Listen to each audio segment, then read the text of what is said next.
Eu acho de manhã. É, tem que voltar agora pra lá. Fazer uns versinhos pra nós. Os cabas mandar uns pix de vez em quando, comer um espetinho grátis, melancia. Ontem teve melancia, espetinho grátis, só tava falando você lá. Mas fica assistindo Chaves, né? Tá bom, não, tá assistindo o jornal. Diz, já a brincadeira aí. Olha, eu me afastei de vocês, não foi porque eu queria. Eu estou com opinião de dinheiro porque fiz a cirurgia. Daqui a posso. Estou com você, daqui a posso por dia. E aí? E aí? Semana que vem vai voltar, né? Tá esperando sarar aí. Nunca mais levei café. É, vai ficar mais bonito.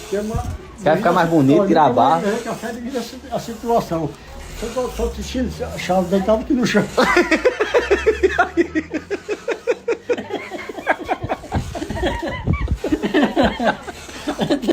Não, não é jeito não.